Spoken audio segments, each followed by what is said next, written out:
Did you see that shit? MMA podcast. Hosted by mixed martial arts journalist Mike Strauss, aka Strauss21, and Chicago's number one underground comedian, Apollo Taj Mahal.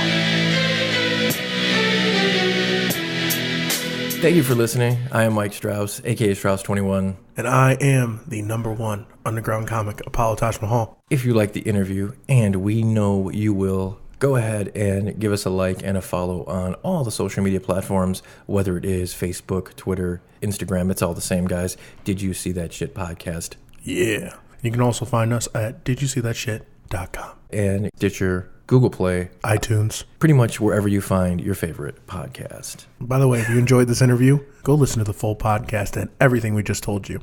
.com. And I want to introduce Corey Beastin Anderson to the show. He's a light heavyweight, originally from Rockton, Illinois, but he has a big fight coming up against Patrick Cummings at Fight Night Atlantic City. What is going on, man? What up, Mike? Just hanging out. Just got home from training, relaxing to the next one. Well, I appreciate you doing this, man. How have things been, man? You've been, not too much publicity as of late. Things have been great. Been busy. Got married in February. Congratulations. So, that stuff. Thank you. Focusing on the details and training. Not doing nothing too crazy, nothing worth publicizing, but, staying busy as always. That's all we can do. Man, of course, you won season 19 of Tough. You're very experienced. If you had an opportunity to do that whole Tough thing again, man, would you do it? 100%. It was a great lesson. I learned so much, not just from the coaches and fighting-wise, but from different people who were on the show from different countries and had been in the fight games for so long. It was like kind of like an education in 6 weeks for me. So, I consider it as a vacation at the time being anyway, so I really enjoyed it. As I said, you won that competition. Really, you didn't face too much adversity. I mean, you were phenomenal in that competition. Patrick Cummings is your next opponent, man. What do you know of him? I don't know. He's a wrestler. He's runner-up NCAA Division I runner-up from Penn State. He uses wrestling a lot. He doesn't focus too much on his hands. He throws punches to keep you busy, to open up for his shot, and he doesn't really throw any killer shots with his hands. So other than that, I just look forward to him trying to take me down a lot.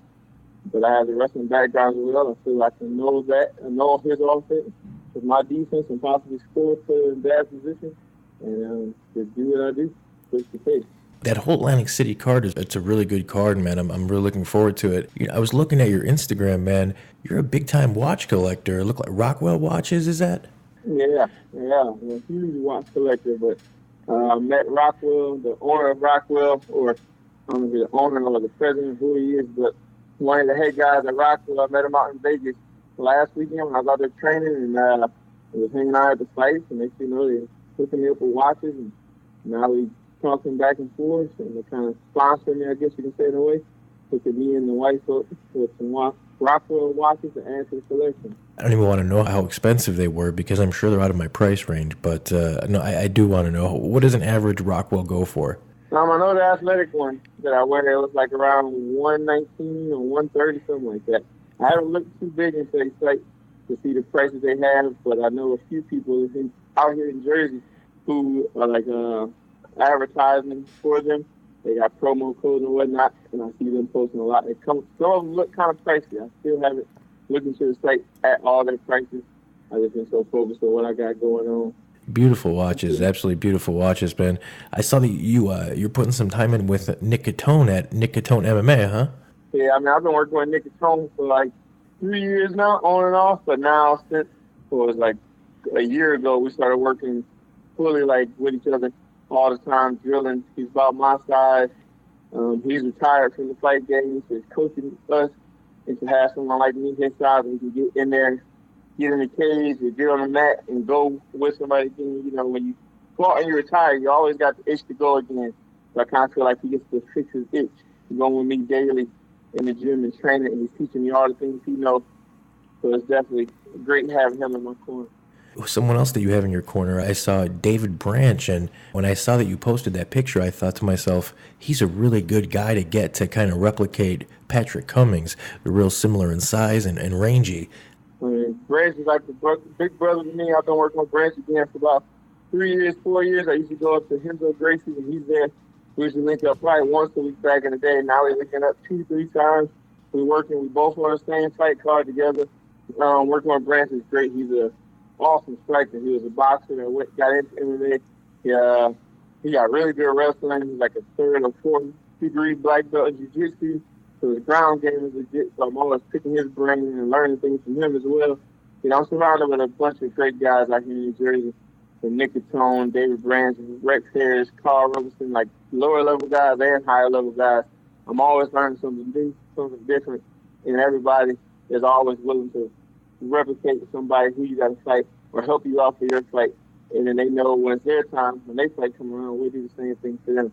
So, you know, just being out here in Jersey all around is just a blessing in a whole. Yeah, absolutely, man. I mean, you mentioned all those guys, and then, of course, Edson Barbosa and Frankie Edgar, too, 2 more guys that you train with. What did you think of the Ortega and Edgar fight? And it was a heartbreaking loss. You know, Frankie was doing well. And just, you know, with him being short, he has to get closer for his strikes to land and put them in the range for that elbow to land. I'm not supposed to play favorites, but Frankie is one of my favorites, one of my absolute favorites, and it breaks my heart because I just feel like that belt is going to elude him now at 145. You know, he's such an amazing fighter, and I don't know. I feel like he sometimes he gets the shaft because he's such a company guy, but he's definitely a Hall of Famer, no doubt. You train with some of the best in the world, man. Yeah, every day I train with these guys that's been champion or that are champions. I had a friend in town today helping me prepare for fight to Mill Jones, 2-time college national champ wrestler. And like I was telling him, like when we get to the gym, it's a small gym, but you're gonna see a lot of big name guys. And sure enough, we got in there. We had Eddie Alvarez, Edson Barbosa, Marlon Morales. So I counted, it was 7 UFC guys in the room at the time. Wow. You know, that's not even all of them. Saturday we had 13 UFC guys from these new wrestlers that's up and coming. To Frankie Edgar, to people, they just travel from Jersey, PA, New York. They just come to Nick Catone's on Saturday because they know that's where the best will be. The best in the East Coast meet up there on Saturdays as far. So to beat the best, you got to train with the best to beat the best, and that's how we do it every day. For sure. Even a snowstorm couldn't keep you down. I saw that you tweeted with Mark Henry. You guys had that snowstorm, and that didn't stop you guys, you know? No, it didn't stop me at all. Put the truck out, put the car away. You know, you got to get to practice. And that's what it was. Well, I appreciate you doing this, man. Is there anything else you'd like to add? The floor is yours. I just want to thank all my supporters, everyone who follow me, hate on me, or watches my Instagram post, like, or comment. You know, everything helps, everything motivates.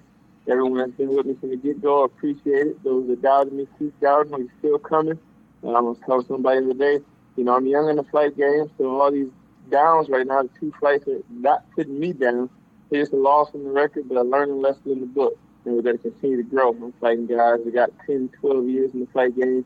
Here I am, I'm only like 4 or 5, and I'm constantly learning. Been in the UFC since I started, and I plan on ending here. And I just want to continue to thank my fans and everyone that's riding with me, and support and believe, and keep believing till we come. No doubt. Well, I appreciate your time, Corey, and I can't wait for your fight in Atlantic City, brother. All right, well, thank you for having me.